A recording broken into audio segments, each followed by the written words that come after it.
You're listening to Factual Reset, a podcast brought to you by the New Political Economy Initiative at IIT Bombay. From India's industrial shifts to lessons from the world over, our host for the season, Srinivasan Iyer, is unpacking the historical blueprints, the breakthroughs, and the contemporary bold lessons that reset our thinking on the economy.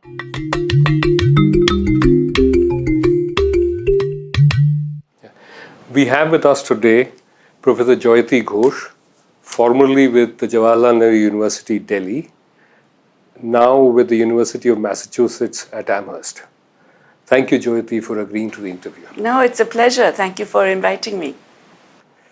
Let us begin with how you would define industrial policy and what are the chief instruments of industrial policy that you see in countries of the global south now.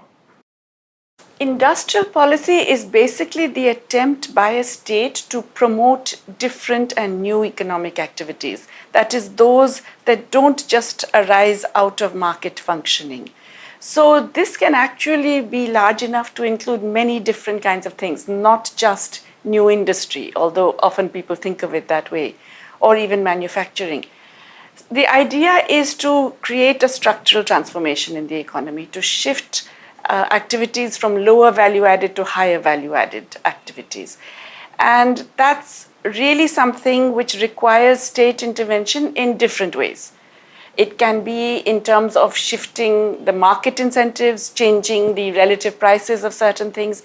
It can be through direct subsidies. It can be through fiscal transfers, let's say taxes of different kinds.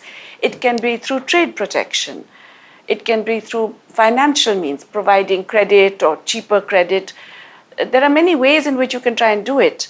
But I think it's essentially true to argue that there's really no country that has achieved transformation, that has become developed without industrial policy of some kind.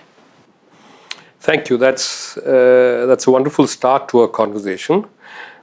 May I invite you to reflect upon contemporary industrial policy in India and a few similar countries. What are the objectives they seek to achieve, and in their current form, given global conditions and given domestic conditions, are they likely to achieve what they seek?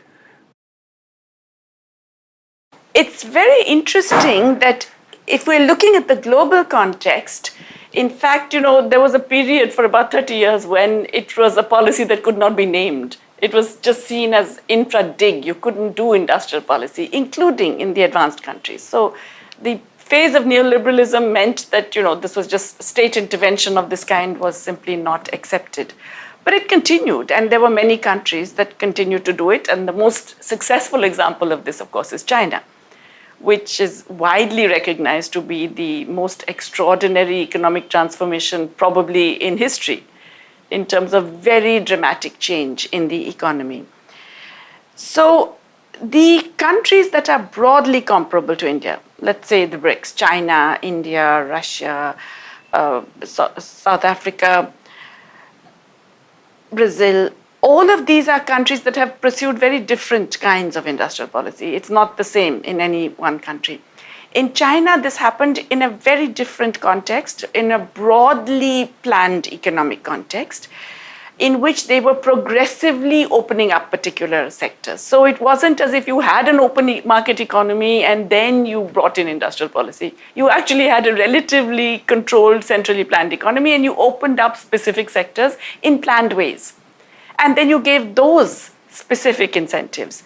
And they began this partly through a regional effort, the Southeast Coast. They provided specific incentives and they built lots of infrastructure, which is also a kind of industrial policy, enabling the infrastructure. And then they pushed certain kinds of industry to begin with. So they pushed light manufacturing for export, with massive economies of scale, and then they moved gradually into higher and higher technology kinds of activities. In Brazil, it was rather different. Brazil, like India, it's a market economy with some role for the state. Brazil really tried to do this essentially through the development banks. And the Brazilian National Development Bank, BNDES as it's known, was the key player, I would argue, in causing a significant shift in terms of industrial activity in Brazil.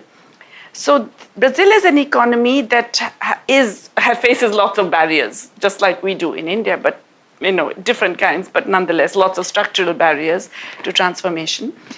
They had a state-led sector, not really in terms of the public sector as a very large sector, but in certain strategic areas. And they played a very large role through the Public Development Bank, BINDES, which provided cheap long-term credit. And the thing about a development bank is that it's entering areas that are seen by the private sector as risky, and it's doing so with active engagement, with involvement in the planning and in shaping the conditions for that activity. There are some sectors in which Brazil is now entered a market that people thought, developing countries couldn't enter. Aerospace, for example. The aircraft industry, the sort of medium to small aircraft that are good for short to medium haul flights. Embraer is one of the world leaders now. There's a range of other similar industries which it was able to do really because you had a development bank with a long-term vision that was willing to do the patient finance that is required. So that's another kind of industrial policy. In South Africa, you had also a development bank. You also had the attempt to go beyond mining. South Africa is basically a mining economy, mining and agricultural. The idea was to get more into processing rather than stick to just the primary extraction, which gives all of the benefits to the big multinational companies. And so the attempt was to build local capacity for processing. I would argue that's been less successful for a variety of reasons, but that has important lessons for us. There is a bunch of other countries that have actually managed significant industrial policy in surprising ways. Rwanda, for example, which became a significant exporter of some light manufacturing.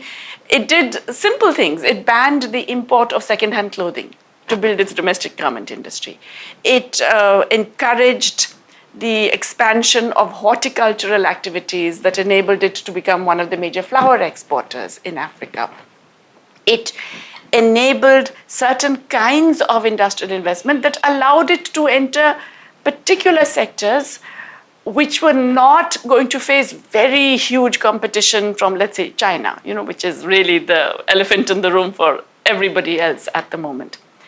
But Rwanda is a small economy. It's not the size of India. It doesn't face that kind of challenge. In India, we have a very different set of problems. One, we are just very large.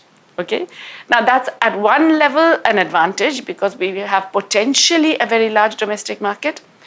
At another level, it's a disadvantage because shifting a large part of our workforce into higher value-added activities is a very big ask. You have to do a range of things. You can't just do it in terms of one sector or one activity or even just finance. So I think we really have to think of it very differently in India. And also the thing about India is that we have very different types of productive structure. We have these big multinational companies. We have very big domestic companies that are formal in both industry and services, and now also in agriculture. And we have a very large range of small and micro enterprises, and we have some medium-sized enterprises. Unfortunately, our industrial policy is confined to that top layer. It's the big businesses, whether international or domestic. We focus on them, and we somehow seem to think that if we provide enough incentives to those, then it will all trickle down. That they will actually invest so much that there will be a big transformation, there will be employment shifts, and all those benefits will accrue down the line to all others. We should know that that doesn't work because we have seen it not work for decades, right? The current attempts at industrial policy in India, they have one important element which I think is very positive, which is a focus on manufacturing. We went through a phase in India where we thought we didn't need to do the manufacturing. We could be the office of the world. We could just do services. And we have realized to our cost that that doesn't work. That in fact, even in services, you will face a competitive disadvantage if you don't build the manufacturing know-how and the capabilities that are essential for technological progress. So I think the focus on manufacturing is important, not because it will generate more employment. It won't. We should stop pretending that it's going to shift lots of people. That is not the point anymore. The point is that manufacturing creates synergies. It has a very positive economies of scale, static and dynamic over time. It enables many other sectors to come up. It creates what are called, knowledge dynamics. It enables lots of innovation over time in different areas, and it draws in more and more different productive sectors, even in services. And in fact, now the line between manufacturing and modern services is very hard to draw, really. So the idea that we need to promote manufacturing, I'm all for, and I think it's something that we should be doing. But we have to do this with a medium to long-term vision. And we have to do this recognizing that most of our manufacturing is in the MSMEs, in the micro, small, and medium enterprises. So you have to do something to actually improve levels of productivity, viability, access to knowledge, ability to innovate, instead of just saying that, helping the big guys is going to allow you to let everybody else prosper. So that requires a very different approach. I could talk about what we need to do there, but maybe for this, there are two sides to this. One is the nature of the state. To enable this transformation, and since the locus of action, the initial action, is with the state, could you sort of consider what are the characteristics of the Indian state which could either make or mar such policies, in the sense either sort of enable effectiveness? One of the ways in which the state operates, even for industrial policy, is actually broader than just identifying activities. Okay, so we tend to think of industrial policy as sectoral policy. So the trade and other fiscal policies that will help particular sectors. But there's a macro environment. And the most critical thing about the macro environment is there a large domestic market? And are we ensuring that market? Are we allowing effective demand to grow? What's happened in India really is that we haven't looked at that demand side at all. So that even in the phase when we're talking about manufacturing, we're thinking of it as being export-led without recognizing that we have a huge potential mass market, and that gives us economies of scale. Now, that's different from China. China actually relied on the expansion of the domestic market to give it those economies of scale. And that's true for everything, from toys to televisions, the works.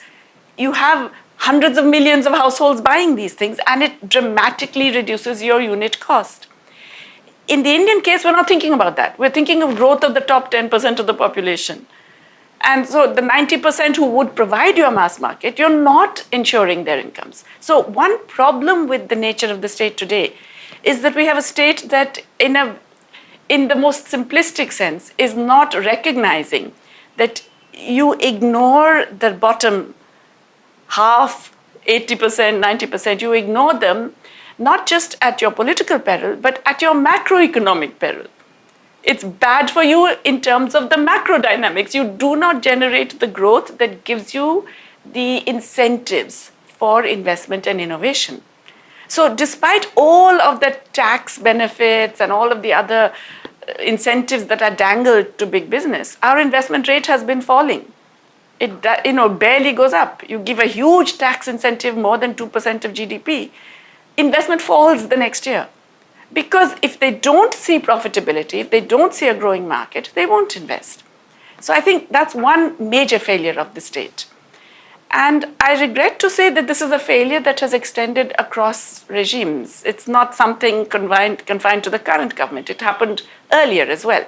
There was a phase, the second half of the 2000s, let's say between 2004 and 2010, when we did get a focus on a mass market, a focus on the conditions of ordinary people, a rights-based approach to economic issues, which generated more demand.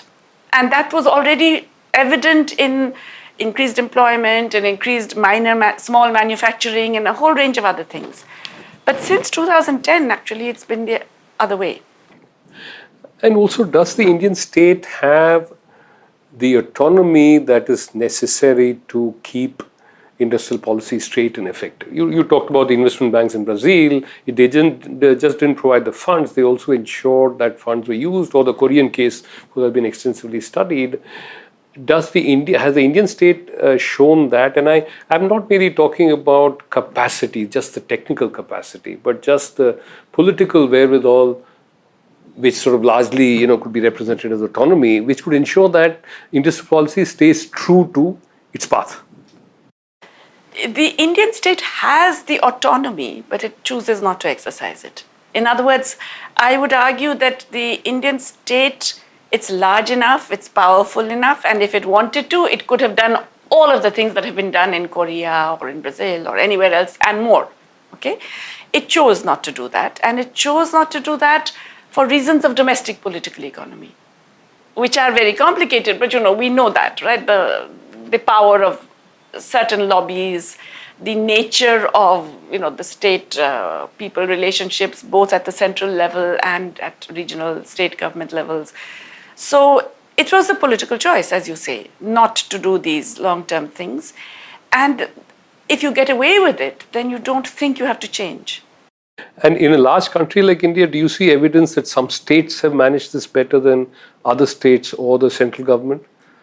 I think there are clear examples of industrial success. The most obvious is Tamil Nadu, right? Which is actually quite interesting because it's also a social success. It's the largest decline in life expectancy over the last 30 years. It's most significant. It's now, close to the levels of Kerala, which is way ahead of everyone else. Beginning with a much higher level. It is also the state which has shown the most rapid industrialization. It is also the state which has attempted different kinds of social protection. You could argue that the Dravidian movement actually played a role in terms of recognizing people's rights much more aggressively, which did this, but that was combined with an active attempt to encourage new forms of activity. So many other states are trying it, but it's more haphazard and it's less successful. I think a focus on health, education, on affirmative action, reservation that enables much wider access, all of these have been instrumental in the relative success of Tamil Nadu. Turning beyond the state to the economic actors that industrial policy influences, would you like to reflect on the structure of Indian capital in a sense? Because industrial policy is intended to support technological dynamism, whether it's producing for domestic markets or export, it has to be dynamic, achieve impressive sort of returns to scale, and to constantly be in the frontier, and remain competitive in whatever sectors one may choose to. When you look at the Indian sort of capitalist, particularly in manufacture sector, do you see, how would you characterize that in terms of whether it'll be able to sort of shape up for these larger industrial policy objectives? So this is where an international comparison is actually quite important because, it's widely recognized, I think, that successful countries, developmental states that have done successful industrial policy are those which have not just incentivized private capital, but disciplined it. I think the big failure in India was the inability to discipline the capitalist class. And this has been true from the Nehruvian period, that you had a planned economy in which the private sector was also supposed to respond. Many of our plans turned out to be dysfunctional simply because you didn't get the private sector response you expected, and we were not able to ensure it. The state was not able to force the investments required or assumed to occur. And subsequently, of course, in the liberalization phase, again, it's been a situation where privatization was supposed to increase efficiency, increase investments. It ended up quite often doing the opposite. Once again, because of the inability to discipline, where basically a public monopoly that was seen to be unwieldy and oppressive became replaced by a private monopoly that was corrupt and unwilling to change. So a large part of the failure of Indian industrial policy has been related to the fact that we give carrots, we are not able to use the stick. And referring back to the point that you earlier mentioned, that we have a relatively sort of a medium-sized number of large both enterprises and manufacturing units, and a whole mass of very, very small and a little bit in the middle. Do you need industrial policy that is specifically designed at diffusion of that technological dynamism? Because the literature says that if you invest in 1, 2, 3, they have advantages because that just goes through the entire economy and it generally raises the efficiency and dynamism. Given the Indian structure that you just said earlier, are there specific challenges that you need to be met to achieve that addition, that knock-on effect of industrial policy? I would argue that, we shouldn't even be waiting for that knock-on effect. We should be focusing on the MSMEs because they are in such a challenging environment that to me it's a miracle we get any production from these units. You think of the range of obstacles they have to face: inadequate infrastructure, massive congestion, unreliability of inputs, variations in prices, inability to control basic things like energy supply. It's transport things. And then, of course, all the local level license Raj, which has not gone away at all. Yeah, the inspector Raj, the control of local bureaucrats, etc., is unbelievable, intense, and massively adding to costs because you have to give haftas, you have to arrange for various kinds of corruption just to keep producing. So in a way, it's actually a miracle that they still produce and they still account for 85% of Indian employment. So clearly we need to think of ways to have real ease of doing business for MSMEs, but also to provide them the kinds of enabling features that we regularly provide the large businesses. Credit on equal terms, they do not access. They cannot access, credit on just the same interest rates. The periodic defaults or write-off of loans, which go into the trillions in India every year quietly, which are all for the large corporate sector and not at all for the MSMEs that are forced to close down instead. The emphasis on access to technology, which they do not get, and the ability to, even if you know about it something, you cannot afford the inputs. You just go to any local situation where welding activity is happening. You'll find them using a century-old technology, not because they don't know something doesn't exist, but because they cannot afford it. There are so many examples I could give you of actually technological retrogression in these small-scale units because something becomes unaffordable. And so this is something which it's evident, it's apparent, and it can be addressed through state policy. And there are countries that have attempted to do this very successfully. Vietnam is another example, where a focus on not just the large, but on small and medium enterprises made a very big difference to their industrial strategy. And do you see room for these small and medium enterprises also to be on the global technological frontier wherever they are working? In a sense, so therefore, all the other positive, whether it's externalities of supporting this sector, do you think that could also be generated with not necessarily essential, not exclusive, but a significant focus on the sector? Yes, absolutely. The idea that small means you have to be not just impoverished, but also stupid and without knowledge, without anything, that's wrong. You look at Europe, Germany, for example, it has industries of all sizes, and it has very effective and efficient small enterprises because they're part of a broader ecosystem in which it's recognized that they all have their place. Indian large industry relies very heavily on outsourcing from MSMEs, but the focus is just on squeezing them. And that focus has actually got much worse during and after the pandemic. So these MSMEs are just being squeezed beyond description in terms of how much is being extracted from them. And so obviously they are unable to invest. Obviously they are unable to actually move forward in terms of innovation.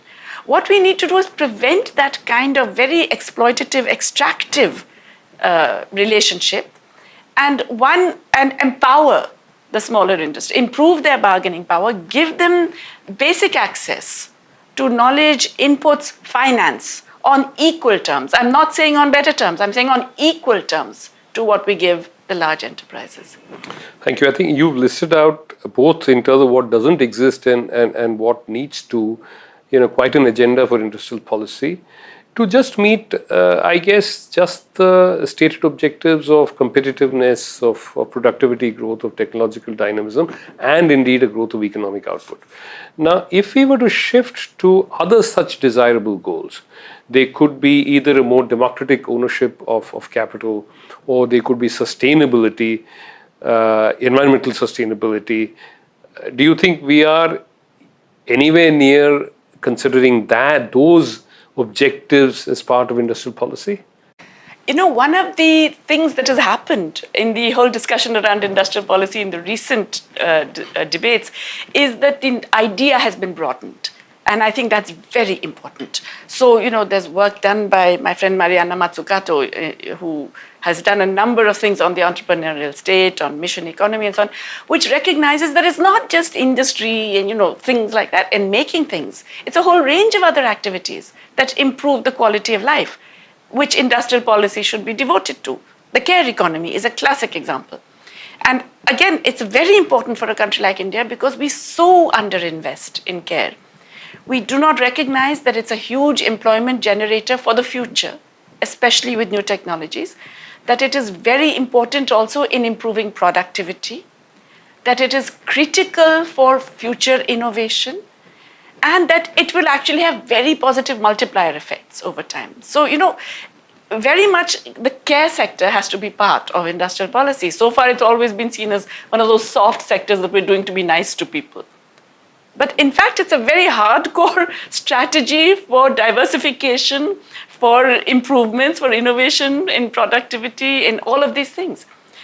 And similarly, sustainability, I think now, I'm hoping by now it's a no-brainer that we have to do something about the way we live. Humans and their interaction with nature and the planet has got to change. But we are not investing enough in the ways to do this. Nor are we enabling people who want to do something, including again, I go back to small micro enterprises, who perhaps would like to do things differently, but simply do not have the wherewithal or the access to different kinds of energy or the access to new inputs or the finance and credit that would allow them to make these shifts. Or even farming. Farming is another critical area where farmers are actually currently incentivized to do the wrong things. Our procurement price system is heavily biased against certain crops, which may not be desirable for that area. We don't adequately provide incentives for any kind of natural farming. Forget organic, but even, basically, even natural pesticides and so on. It's a real struggle to make those just economically viable. And we don't seem to see that as part of an industrial strategy for the future, whereas it's, as I said, it should be a no-brainer for everybody that we have to actually create an economy that will be viable, minimally sustainable for the future. Thanks for drawing attention that industrial policy is not merely about labor safeguards or environmental safeguards, but positive action to, in a sense, propel the economy towards greater sustainability, or towards a greater sharing, nurturing, and the care economy that you mentioned. Now let's pause and request you to reflect on what all of this means. This new turn, the explicit turn to an industrial policy, which is actually preceded by an implicit continuation of industrial policy even in the global north. What are the 1, 2, 3 key challenges this poses to economic orthodoxy? Does it challenge some precepts? Could you just share something about that? So we went through a neoliberal phase, not just in economic policy, but in the economics discipline, in which, state intervention was bad, BAD, in a very simplistic way. Because, frankly, even neoliberalism required hugely state intervention. It was just a question of who did the state promote and why. What's happening now is a recognition that you cannot continue on this path without very major social and political upheavals and without environmental and ecological destruction. I think that's recognized. It's not always adequately absorbed by leaders. So we find that even while they say these things and they do in some industrial policy, they simultaneously do a lot more of the bad stuff. So even the US administration or Europe, they will talk about a Green New Deal, they will put some money into legislation and other things that will promote these new green activities, but they will simultaneously invest a lot more in fossil fuels, they will simultaneously create incentives for very brown, dirty activities, and so on. That's absolutely the same case in India. We are simultaneously recognizing and accepting the need for promoting new activities and putting much larger volumes of investment and much greater regulatory incentives to the worst kinds of investment. Yeah, and also thanks for drawing attention to the positive externalities of ecosystems, what you had said earlier. And that's something that has not been delivered by markets in India, because you said there's absence, whereas in Germany, there was some nudging and so on, which created that. So even that, I presume, challenges orthodoxy in terms of intervention in markets.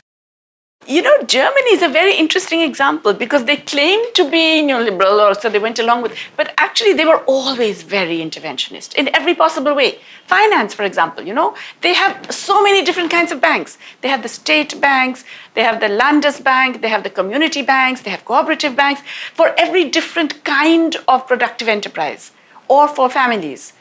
And they have different rules and regulations for each of those. So they don't hold a cooperative bank or a community bank to the same rigid requirements of a commercial bank.